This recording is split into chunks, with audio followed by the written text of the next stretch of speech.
Hello, Agnes. Hi, Robin. What's on your mind today? I thought we could talk about protest. Um, what is protest?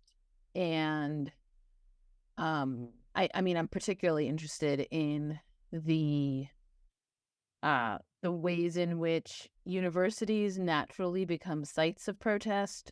Um, why is that? And sort of what is the ethos of protest?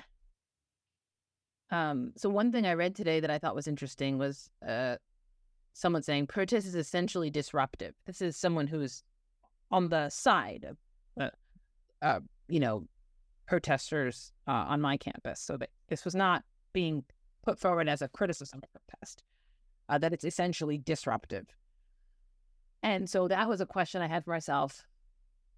Um, why would Right. it be disruptive? So, a traditional literature in economics or those areas, close areas, focuses on as a signaling story.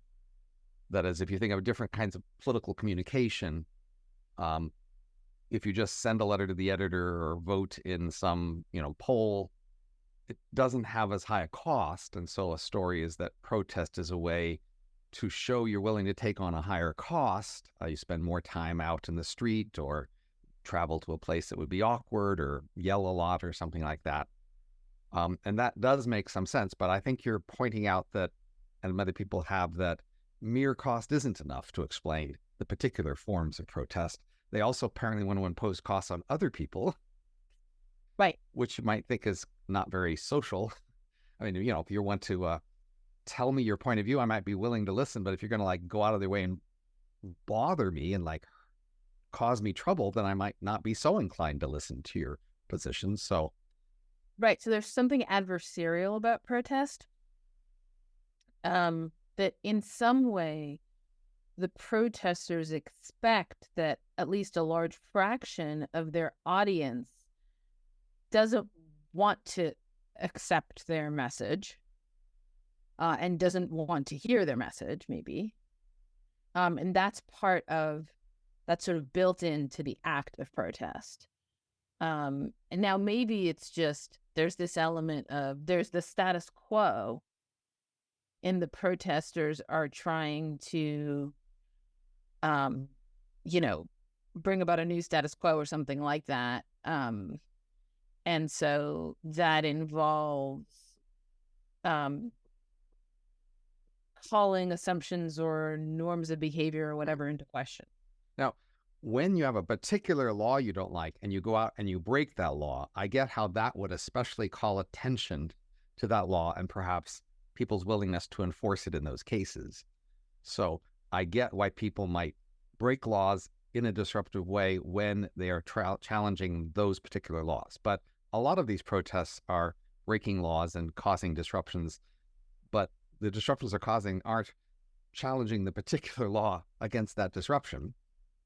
And I can't help but notice that basically people often invoke the idea of revolutions as a background concept. And then it makes me seem like they're trying to hint that if enough of them, got behind this and were mad enough, they might cause something like a revolution. And we wouldn't like that, would we? So it's kind of an extortion sort of threat hinting at revolution. And I think there's some element to that, although most protests are so far from revolution, it's really hard to believe that we actually take that seriously as somehow a threat of that. But maybe we do. I mean, I think that that may be right, but if so, I think it's pretty far from the minds of protesters. So my sense is just to put some features of protest on the uh table, um uh protesters tend to be idealistic. Um they espouse idealism in one form or another. Uh maybe the simplest form just being tends to be a kind of inference from something bad or unjust is happening to, like, we can do something about it. That's an idealistic form of inference. But then it's idealistic in that, like, at least with, the current protest, say on my campus, there's it's advocacy on behalf of people who are very far away. So it's there's a sense of like a good or a just world, and that even people who are very far away from you matter. The demands of protesters are often impracticable. That goes along with the idealism. I mean, I was just reading about French protests where the demands were things like the end of capitalism and the restructuring of society. But, things like the persons from my campus saying, like, getting rid of the university police and stopping all construction on the South Side. These really big demands that are not very practical. Everything you've listed so far does gesture at revolution. So yeah. So let me list a few more things. I think that there's a sense in which the protesters are not very inclined to negotiate. They do things that would generate hostility between themselves and the administration. Like they'll, insult the president of the university using graffiti or something, but that's the person they have to negotiate with, right? So they're not putting themselves in a good negotiating position, which suggests that they're not inclined to negotiate. That supports your revolution theory. So they sort of feel free to generate hostility and a kind of adversarial stance. But then here's the next bit. I mean, there's also protest as a form of political activity in which you're fundamentally trying to get someone else to do something, right? So the idea is there's someone out there and you want to affect their behavior. And so you're going to do a bunch of stuff, and then that's going to cause them to behave in some way, which is different from if you were yourself going to do the thing. Okay. So I think that the sort of puzzle that this raises for me is that it's a weird combination of sort of leisureliness and unleisureliness. That is, it's a kind of leisurely form of politics, a form of politics that is unconstrained by a lot of what are usually the constraints of politics when you have to like affect changes on your own to the world around you, usually to solve problems that you actually have. And where you would be very cognizant of what the limits are for the possibilities of achieving those forms of change. And that leisureliness might be connected to its appearing on campuses, which are, I think, spaces that are in some ways dedicated to leisure. By leisure here, I want to say I don't mean rest. I mean neither work nor rest, but a third thing. So anyway, these are like, and I guess I think that the idea of revolution is supposed to loom in the background. Maybe that's right, but I think that's where it's supposed to stay, is looming in the background. There's something quite practical and work-like about a revolution, and I think the thought here is really supposed to be that the end result would be somebody else doing something, which is not quite like a revolution. So I think we can, like right from the start, say that, one set of effects of the protesters will just be on themselves. Another set of protesters will just be direct effects, will be directly on, say, the administration, mm-hmm. who they are talking to and about. And a third set of effects will be on some audience, mm-hmm. who they're trying to call, to attention to. And it does seem like that third one is more important than the first two. That is, the first two are in the service of the third one. That is, if the university administration is going to respond, it's going to be because of that audience, not because directly what the protesters did. The university is mainly concerned about that audience and how they'll respond, not so concerned more directly about what the protesters might do, except through how the audience might react to it. And so both of them are playing to this audience then, and the protesters get to take the initiative with the audience. And then we might ask, well, what's the message that the protesters are trying to get to the audience, and why do they think this message will induce this audience to pressure the administration to do something in their favor? Because that has actually happened in the past. We might admit, like we could say that the protests in the 60s not only got some policies happening, but probably got, say, Nixon to pull out of China before he otherwise might have. So concrete policy outcomes did result. And we might ask, well, how did that happen exactly? Is it that the public opinion moved against Vietnam because of the protesters, or where the audience is more concerned about what the protesters might do if we didn't get out of Vietnam. It was, more of an extortion threat, or, what exactly were people thinking would happen if they did or didn't placate the protesters? Yeah, I mean, I guess I think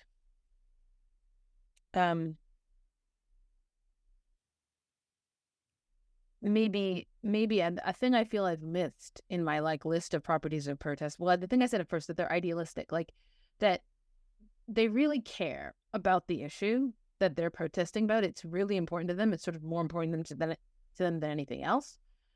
And I think that what they want to do in the audience is infect that audience with that same caring. So they think there's something terrible happening, and they're sort of they want to be responding to that and doing something about it, but in ways that are not necessarily like going to be immediately constrained by the question, what can I do? What can I do to like end this bad thing from happening? So it's a kind of idealistic response to the injustice. Um, and it's like fully allowing the wrongness of the injustice to kind of saturate your emotional response to it, outside of other sorts of constraint. Right. And then yes, I think that's what they want for the audience as well. And then the question is that the disruption? Like, is the disruption kind of getting the audience to feel the way you do when they don't already, and thus they would experience it as a disruption, or is it more than that? So it sounds, again, the first place that the political science literature starts with is costly signals. So the idea would be, well, some people care to some degree, but the audience doesn't really know who cares how much. And then if you do some very costly things and you point out how much it's aligned with this thing you care about, then people might come to actually believe that you care about it a lot. And that could be on the, you could do people sit in a tree for a long time, or light themselves on fire, or, cut themselves, or, there's things people have done in history that are just imposing direct costs on themselves to show how much they care about something. Mm-hmm. But the interesting thing here is there is some of that, but there's also imposing costs on other people and trying to invoke revolution in some sense. I defy laws to induce confrontation with police. Those are not just ways of having costs.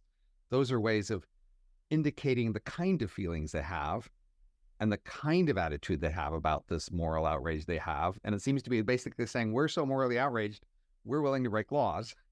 We're willing to go the revolution direction because we're so outraged. And that's a key message trying to get across. And they'd like you to share that with them.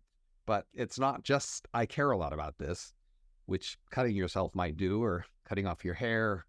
There's lots of things people have done to hurt themselves to show how much they care about something. And these people are hurting themselves to some degree, risking their jobs, being out in uncomfortable weather, things like that. But there's this other element of the fight. They're trying to show that they're fighting. They want to pick an authority to fight.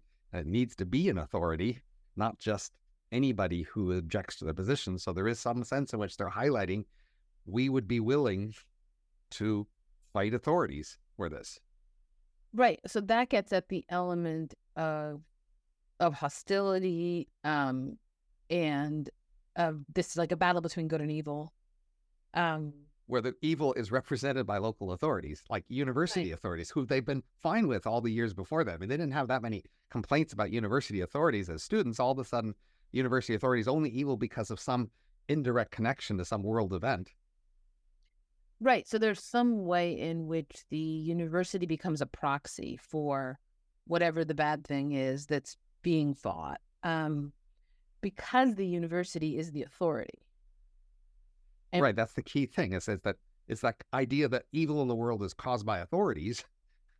And authorities are all kind of one thing together, and they're going to fight authority as a general thing because this problem elsewhere in the world is caused by authority. Okay, but so what does being opposed to authority have to do with protest? That is all protest essentially anti-authoritarian? I wouldn't think so, but I guess maybe a big class of them are. So maybe there is just a sense in which a whole bunch of these groups are framing the problems of the world as caused by capitalism or, U.S. dominance or things like that. That is, there could be a sense in which they have chosen a particular framing of the problems of the world where it is, in fact, in their minds, some large coalition of authorities were behind the problem. I mean, capitalism is actually a bit hard to square with that because there's not like anyone in charge of the economy. It's not a thing, right? I guess there are very rich people, but well, they often think that, powerful governments and the rich and the media are in cahoots in not just a simple, competitive market way, but, they are coordinating to oppress.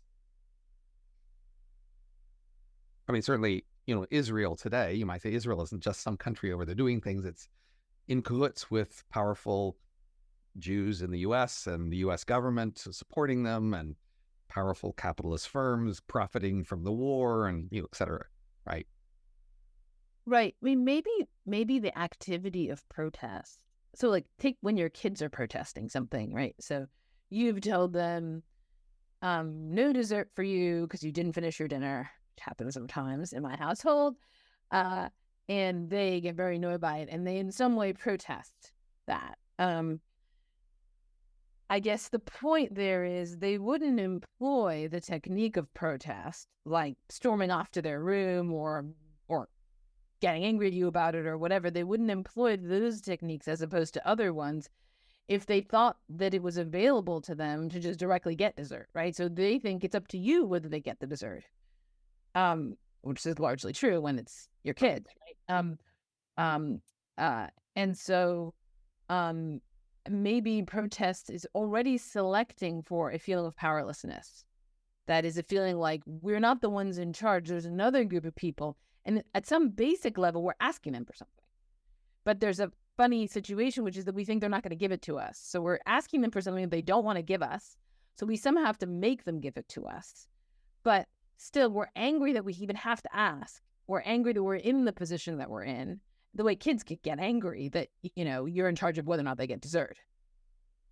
So to test this theory about, bad capitalism, U.S. government thing, if we looked for right-coded protests of people who don't have a problem with the U.S., say, dominance of the world or capitalism, that might help us disentangle things. First thing that came to mind was the January 6th protest, which can very much be seen and has been seen in revolutionary terms. They were definitely hinting at revolution, and people have accused them of actually trying to do a revolution. So can we think of other right-coded protests? But I guess I don't see that this is a right-left issue. I think the right-coded protests are also protesting against authority. Well, that's what I was hoping that we could, then we could verify the authority symbol. Like, people might protest when the left is in power. Yeah, exactly. Right. It's always like about mask mandates, say. Maybe the right would do a protest about mask mandates when the left was imposing them. Right. I mean, I think the question of who's your villain is going to be different, and who do you think of as being in power is going to be different between the right and the left. But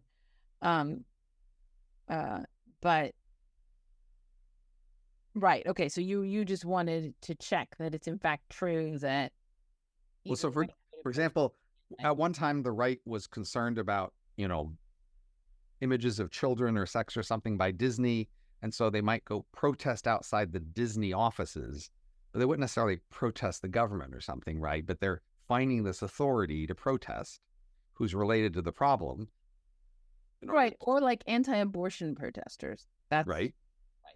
So, and yeah, they'll protest the government. I mean, they will protest at abortion clinics, but also government. And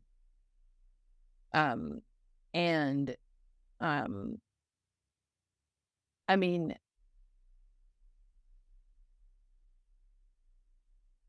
yeah, I guess it does seem to me that. So protesting at an abortion clinic isn't so much protesting authorities, as sort of calling attention to the thing you think is a problem by standing next to it and complaining, or a union protesting. I mean, a union, basically on strike, not only goes out and stops working, they stand around the plant and prevent others from coming in and cause a lot of noise, etc. So they're trying to call attention to their complaint and also complain against the authority of the management. Yeah, good. So like attention is a crucial element of protest, it seems to me. Right. That is and that's getting at the audience, right? So there's the protesters, there's the administration, and then there's the audience. And some of the element of disruption has got to be the sort of grabbing of attention. That is doing something that just in some way forces you to pay attention to them. In general, it's hard to get a lot of people to pay attention to you.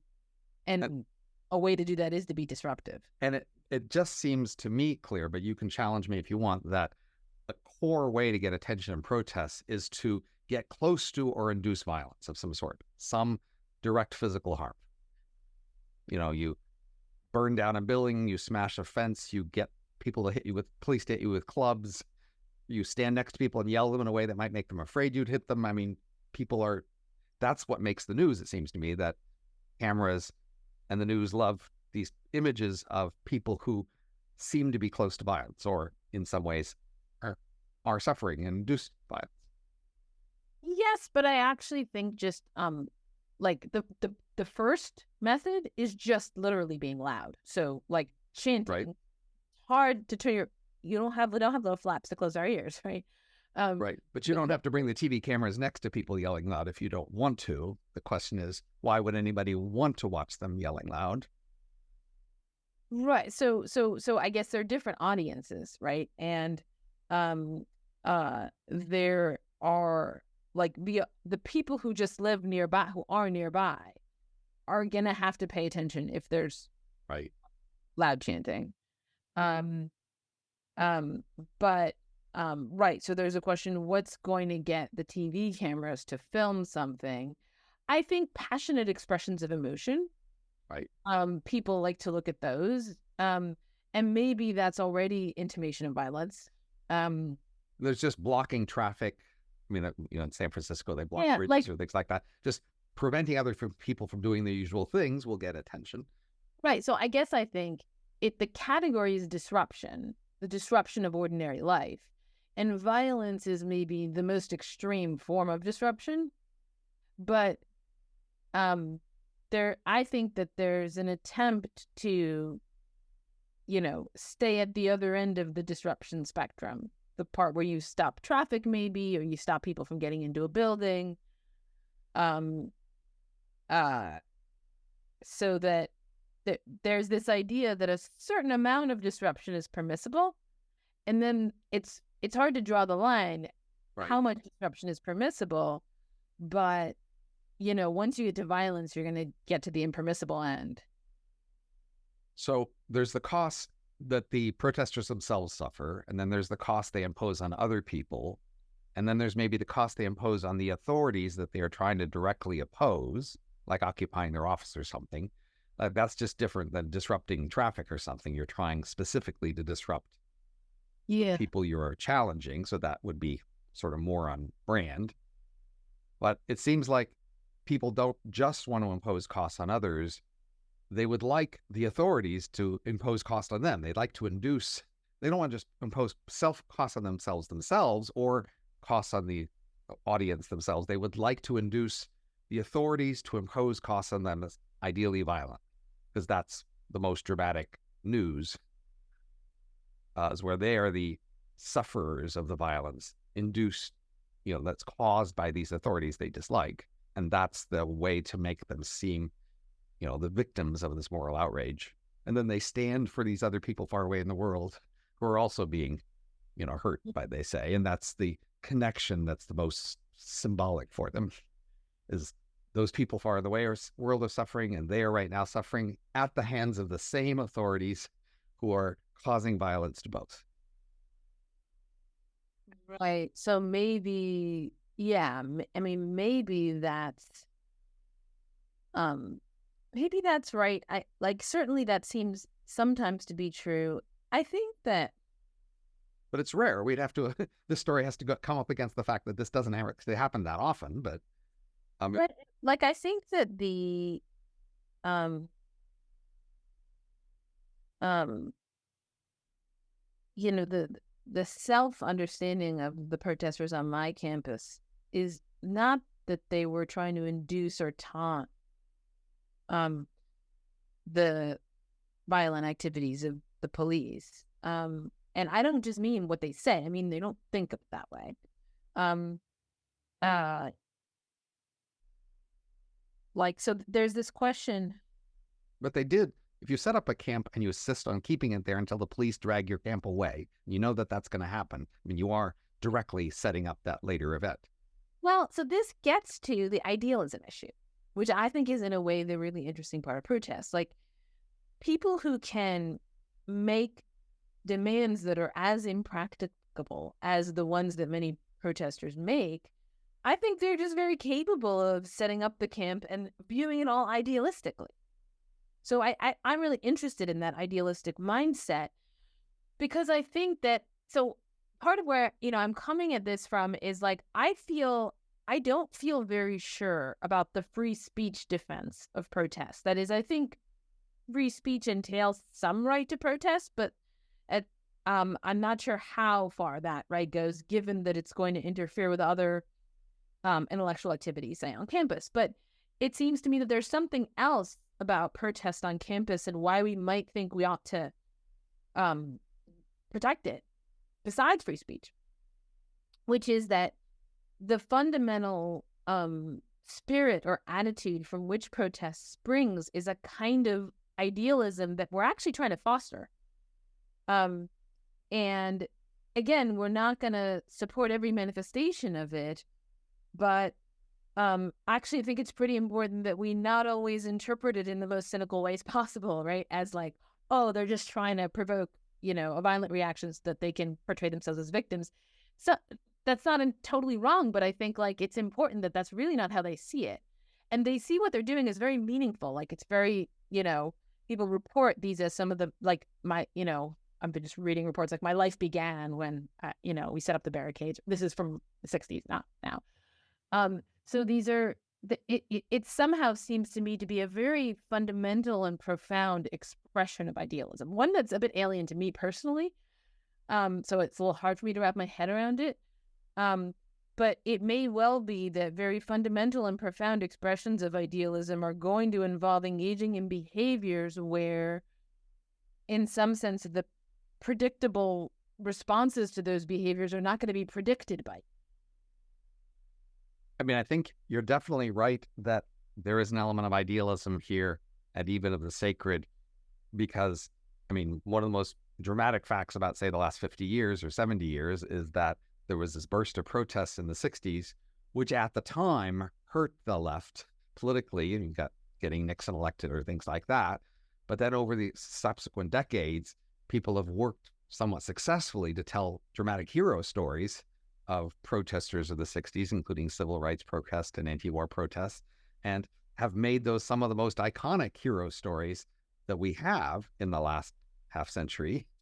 And many people tie their identity even today to their role with respect to those things 50 years ago. It's sort of the truth measure of whether you really committed to these causes, whether you were committed way back then and did the right things. So there's definitely a huge amount of symbolism and sort of idealism credentialed through these things, not just as expressions of idealism, but later on they've become almost the purest test of whether you're really committed to these causes, is whether you were doing these things. So I've been reading about it, and like the leaders of those movements didn't go on to become people that we've like heard of. Right. But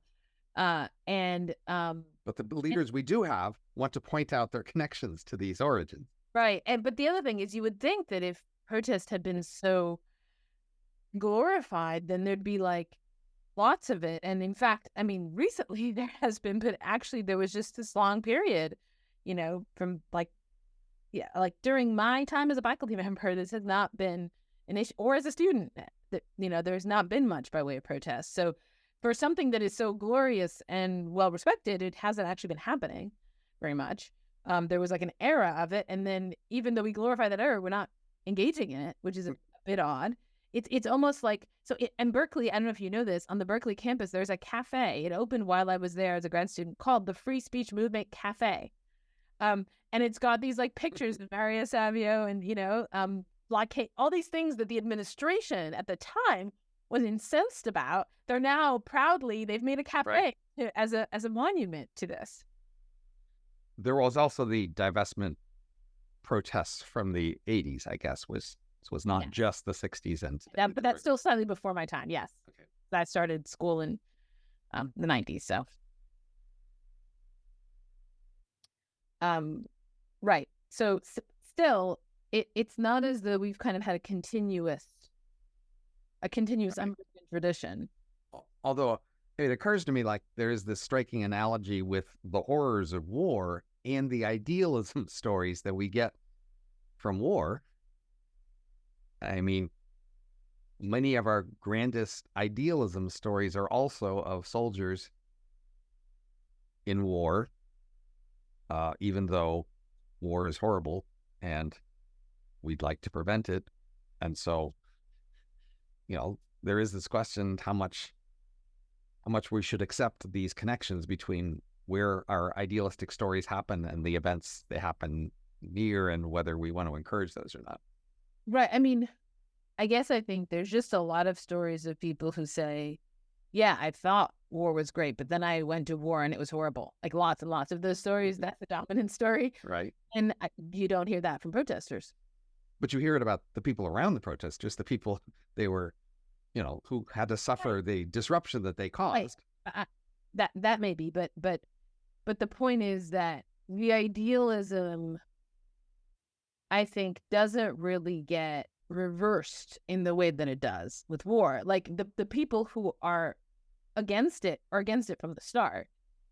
And I guess we have, there is this sense of like, maybe there's like a consensus of some kind that like protests like people tend to be on the right side. The protesters tend to be on the right side of history. I hear that phrase a lot. Right. So there's like and that's a presumption often with revolution. People tend to want to celebrate known revolutions, although I think the historical record isn't so kind to revolutions being overall good.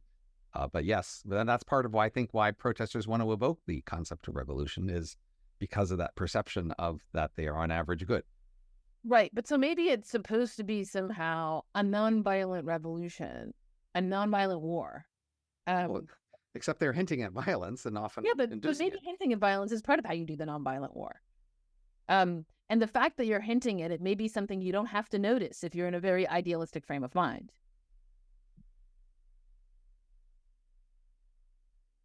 So maybe there's like this dream of this other way. So like there's going through life, the status quo, and like, making small improvements or whatever. And everybody dreams of revolution on some level. Like, what if we could just make it all way better really fast?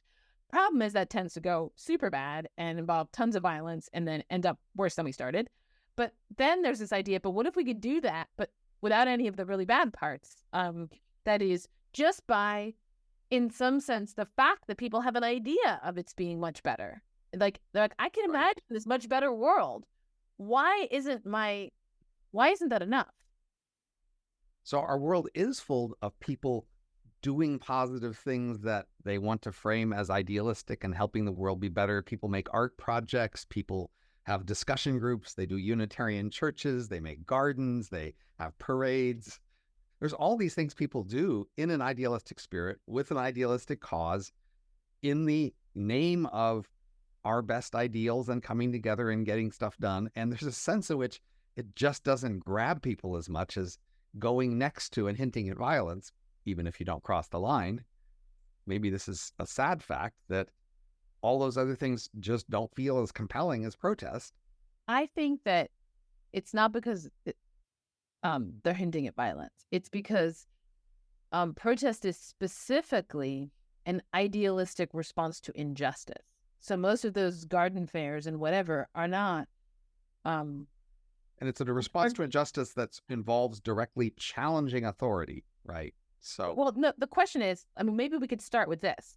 It's an idealistic response to injustice. And then maybe we could derive the other features from that. That is, what is the idealistic response to injustice? Suppose Suppose that's all you knew Well, about. I mean, but many Unitarian Church discussion groups are all about injustice, and their whole topic of discussion is injustice. So there are a lot of these, or many movies made about injustice and celebrated as things calling attention to injustice. So injustice isn't only in protest. Many of these other things also Very involve. good. So one thing one can do in response to injustice is call attention to it, right? That's a thing you can do.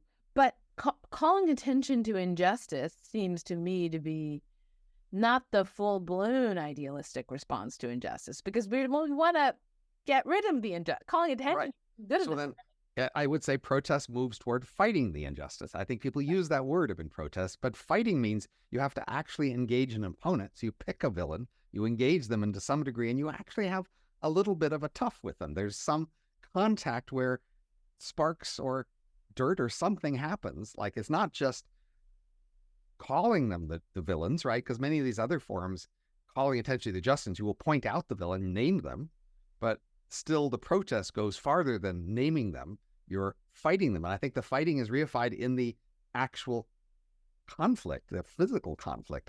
You're occupying their lawn, you're Right. occupying their office, and you're getting in their way. Well, maybe that's fundamentally why protest has to be disruptive, is that it has to be a fight. It's an idealistic fight, which is going to say it's going to shy away from a battle. So we could think of like actual war, actual battle. Right.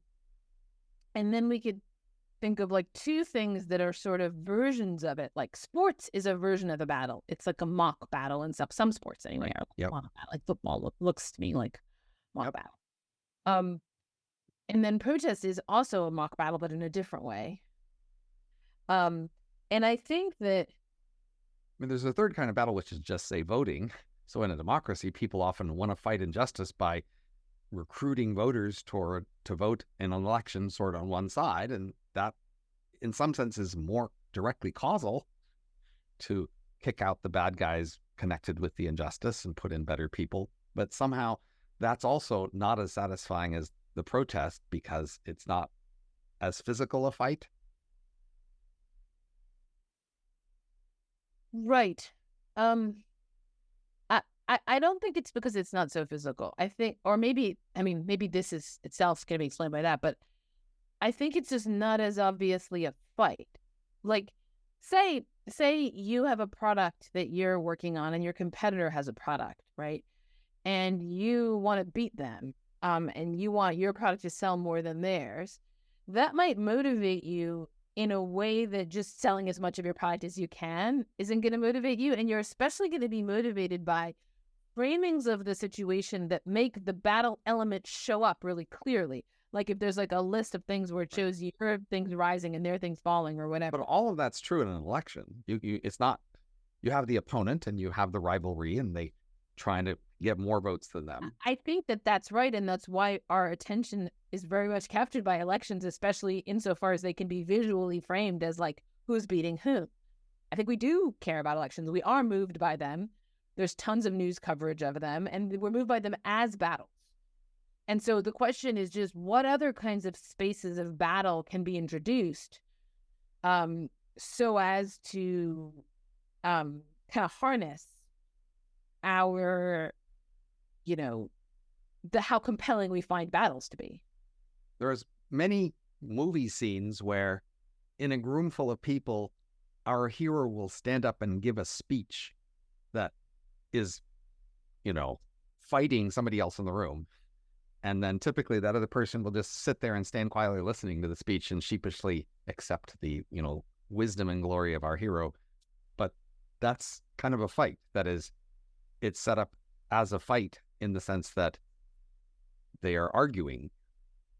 Yeah, good. So I think the fact that protest involves speech is very important.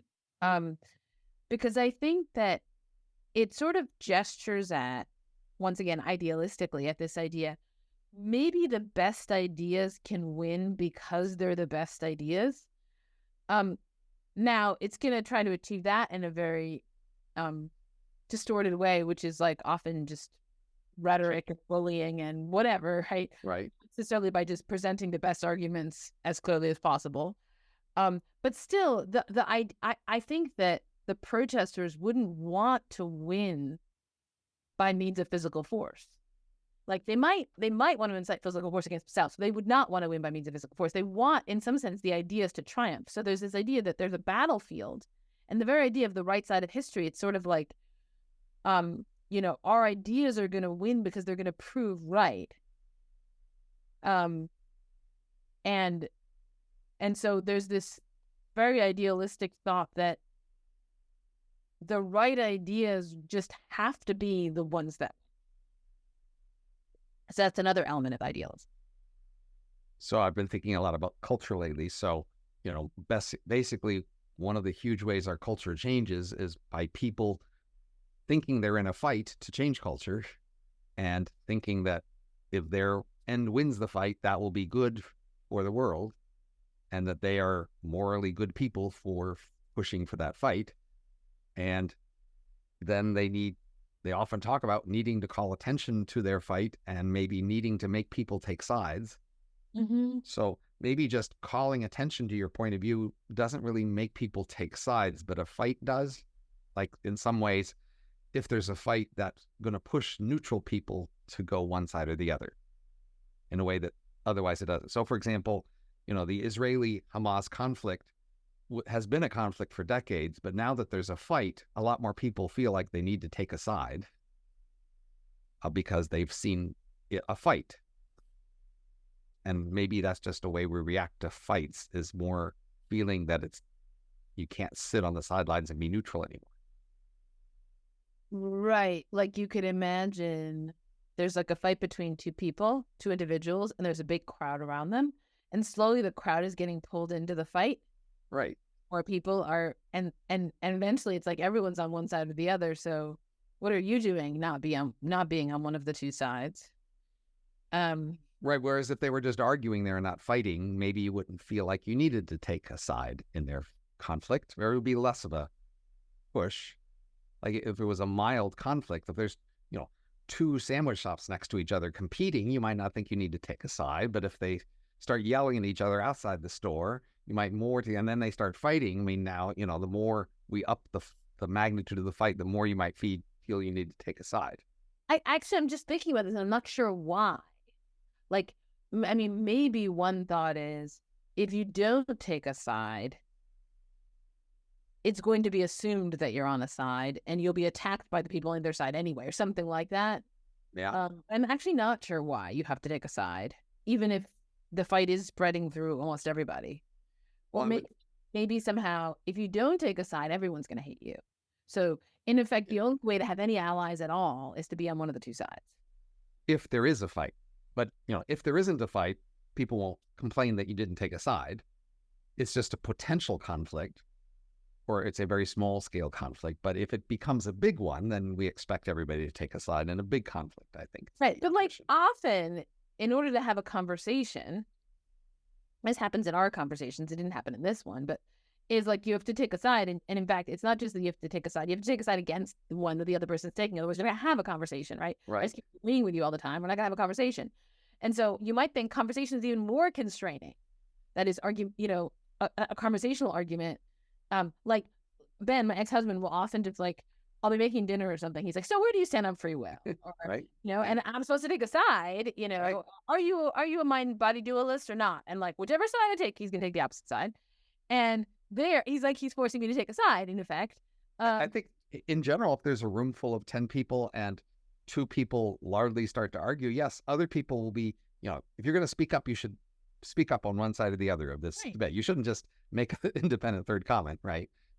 Right. So the demand to take a side it goes beyond fights to arguments of all kinds. That just seems like a very common thing. Or we see arguments as a different kind of fight.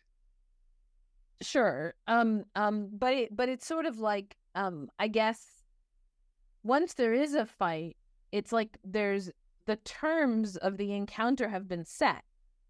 And it's like either you're here or you're here. You could stand outside it. You could just not participate. Then you're irrelevant and no one's going to listen to you. Or maybe, in general, there's a vast space of possible positions. But once a fight forms, then you have to pick one of those two sides. You don't get to invent a third side, maybe is the rule. But if it was just a conversation among equals, you might be allowed to take a side. If somebody says A, somebody else says B, you might be allowed to just take C until there's a fight between A and B. Once it's a big enough fight, then you're not allowed to say C. You need to pick A or B. And so that's what the protesters are trying to do. They're trying to get you to pick a side. And they think there's a lot of neutral people out there, if forced to pick a side, would pick their side. But at the moment, they're mostly not wanting to pick a side and not thinking they need to.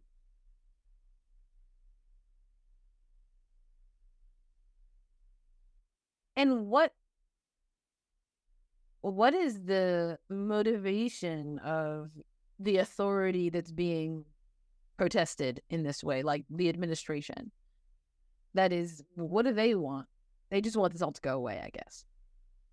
Well, basically, first, their authority, they don't want to lose their authority, so they want to seem to maintain their authority and maintain their position as an authority, protecting wide interests, not letting small group of interests overrun everybody else's interests.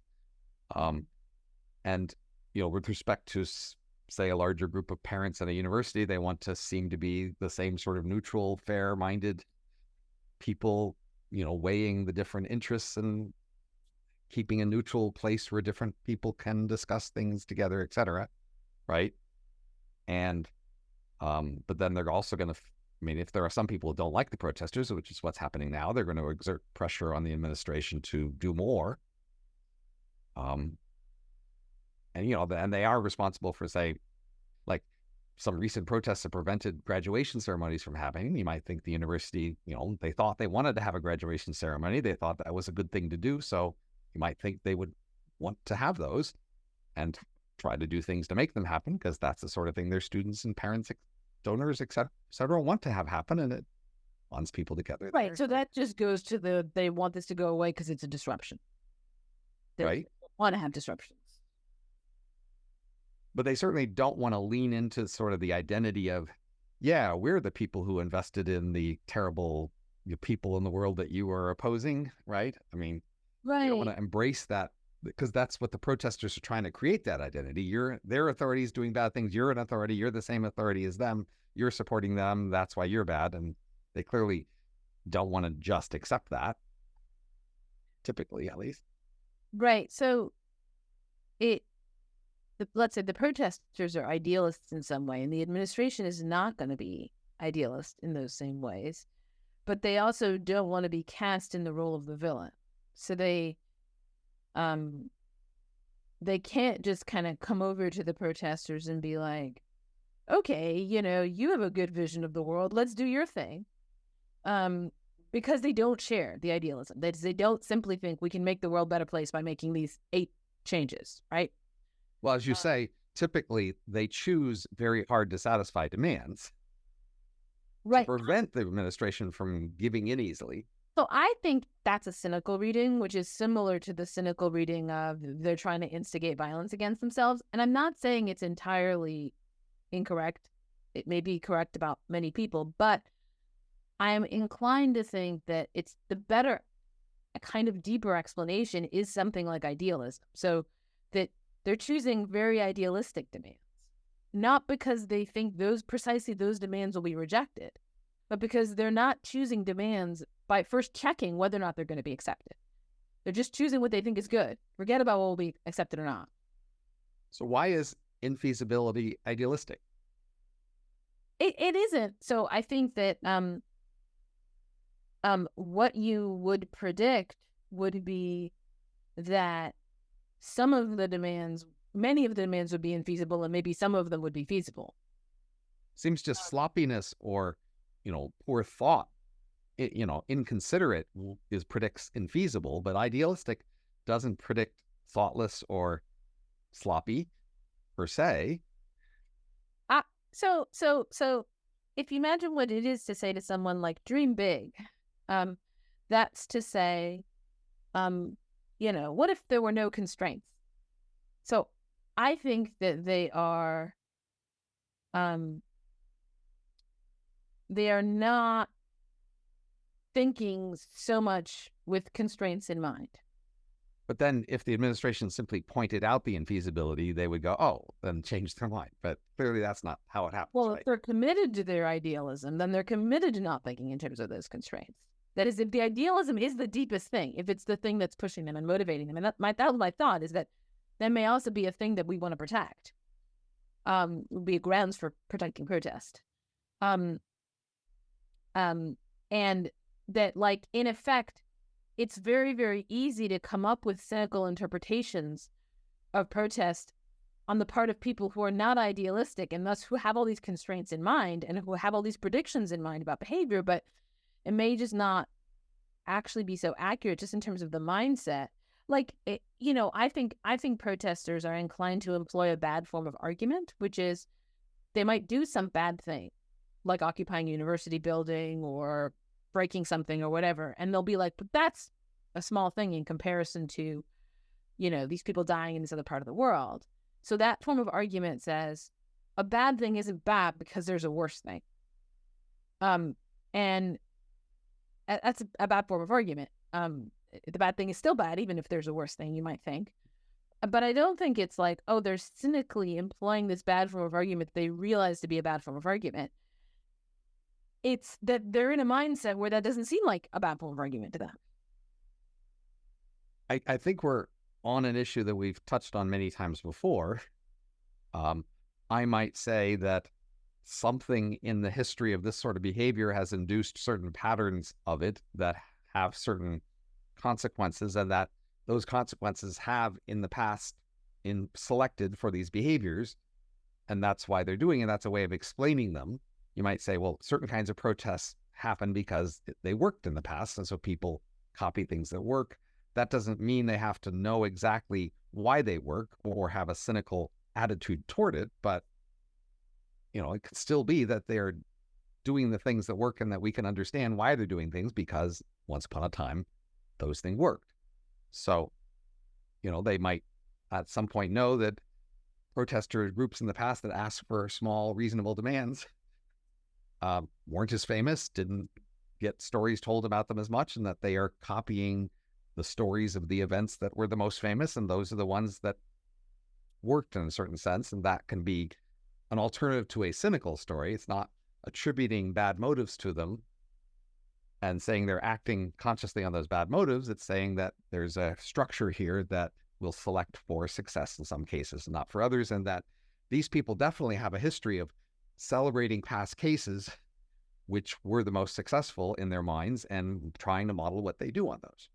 But it's not true that in all of the past cases there were infeasible demands. I mean, like, I was just reading. But they might have been more infeasible on average.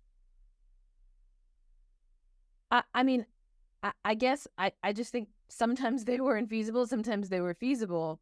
And I don't know that the infeasible ones were the more successful protests. I mean, maybe that's true, but I don't know that that's true.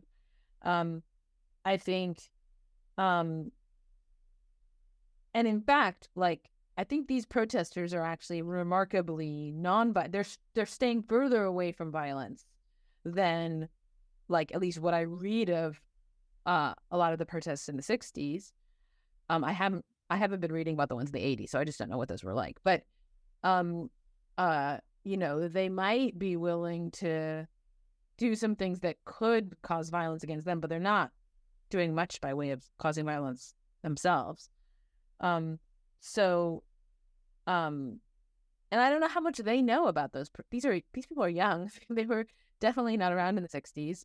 They may not even have heard much about the 60s. So, or the 80s. I was listening to some NPR show about famous protests from the 30s and how people in the 60s modeled many of their protests on those famous protests in the 30s. Labor protests often, but involving free speech and labor, freedom of labor advocacy.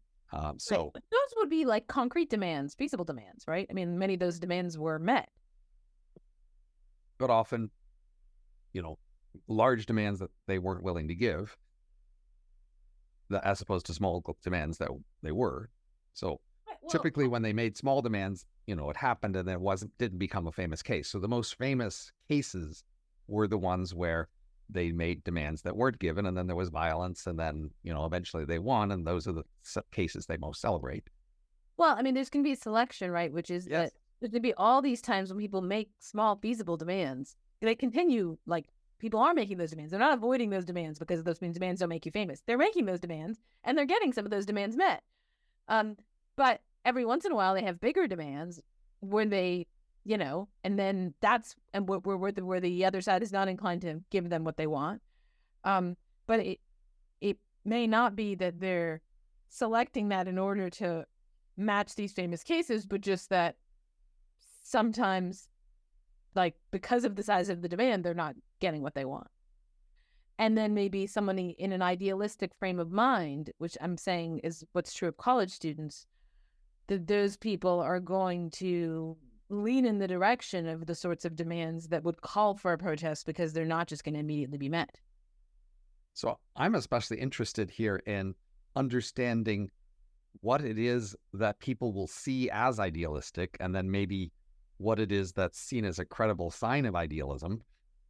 And what we're touching on here seems to deviate from the simple idea that idealism is just wanting to make a better world and then making choices that, recommending things and suggesting things that would in fact make a better world, because those things would tend to be feasible.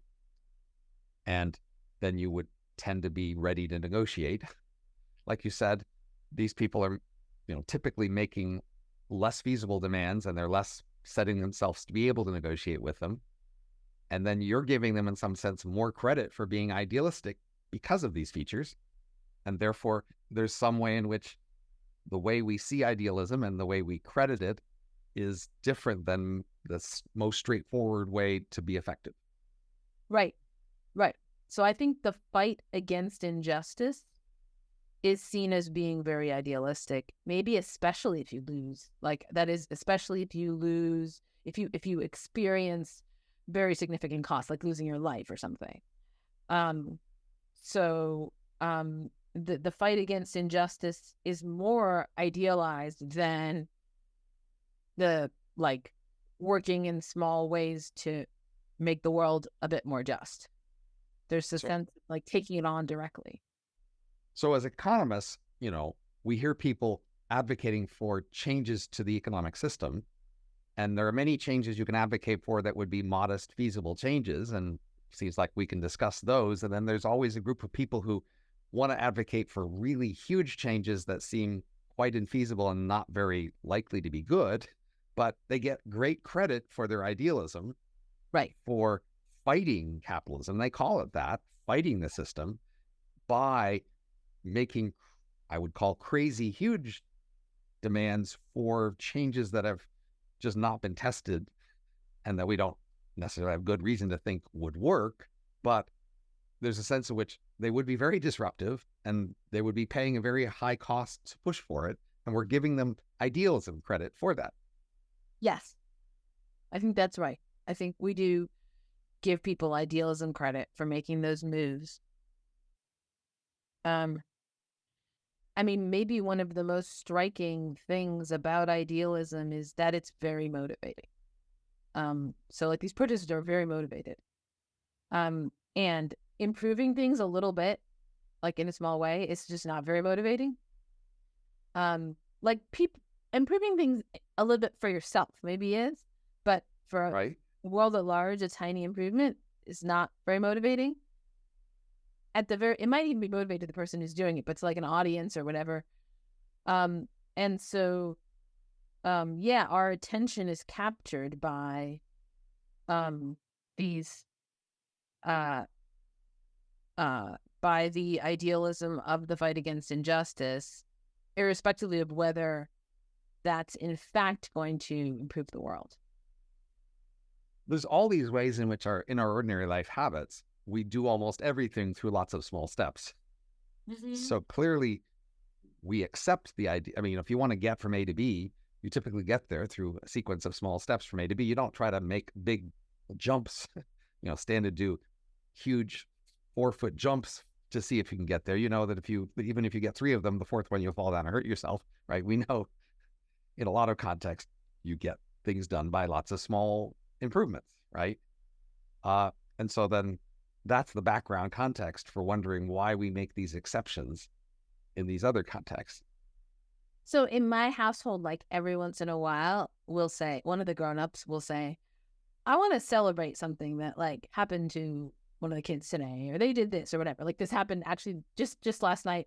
One of my kids was rollerblading in a skate park and like totally wiped out. And like an older cool kid came up to him and said like, "Oh, that was an epic grind" or something. And like the kid was like a teenager, so for my, that was like a big Yeah. deal for my son to Okay. have the kid not say, "Are you okay?"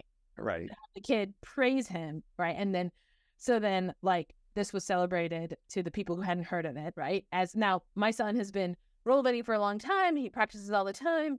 He's improving by incremental steps, right? But it's kind of important that there are these moments where we're like, now we're going to celebrate it. It's not every moment that we celebrate. We choose a moment to celebrate. That moment has to have some drama to it. Sure. Drama is gonna, so I think Right, but if the protesters were asking for lots of little things and every 20th one they had a party about another 20 of them, that would be an analogy there, but they're not really interested in that, right? right, but this wasn't just 1 out of 20 of whatever. There was all this symbolic structure to this moment, right? Which is like he's getting the approval of this older, more established skate park veteran, Sure. and that don't have that much directly to do with the fact that he spends a lot of time practicing rollerblading. So But what? And I don't know if he'd had to like fight a bad guy to do his rollerblading. Probably that would get even more applause, but that just doesn't happen that often. So there's a question: what are going to be the circumstances that allow us to applaud? And So I think an important part of the context here is that once upon a time, most political action and organizing was very local in a town, in a workplace, et cetera, for relatively local outcomes and for practical outcomes that people wanted, right? You might want sewers in the city, or you might want a school to be expanded. You might, want better wages at a firm in a union negotiation. That's what most politics was for a long time. And then, once in a while you might negotiate, have international or larger issues that you would join in to support, but that was usually a sideline from the main activity of politics, which would be your personal local organizing. And in some sense, that sort of personal local organizing has gone away. And it's even sort of the thing that's less a thing that college students would do. That is, some college protesters would be asking, to create a major or change the grading system or, have better food at the dorms. But like the brand of college protests is more we're protesting these world events far away from here. And that's in some sense a key way politics has changed over the last century or two, is for people to focus on celebrating on these attempts to influence very distant events through actors who don't have much of a connection to them, and then maybe to influence sort of larger national or international opinion, but they are just noteworthy not doing that much locally. They're not helping a kitchen locally or a homeless shelter or, whatever. Even in the 60s, a lot of people did those things. right. So, I know that I did this event that was a kind of theater type event for community organizers. And I learned at this event, there are plenty of community organizers. There are people who organize the, homeless shelters, but also just who work locally with violence prevention. There's actually tons of people who do that. But maybe, it's hard for them to get national media coverage or local media coverage. They don't coverage. get that much coverage, and maybe there's not that much connection between those people and, let's say, college students or elites of various kind. But it's not. I think it's not true that there's local political organizing and work at that level. I think there's lots of it. In fact, it's less of a focus of most voters and most people. When people want to be idealistic, they mostly talk about national or international politics, and they don't actually do much local action. So they're... Stop, because we've gone over. Okay, there. Yes, we have. So nice talking.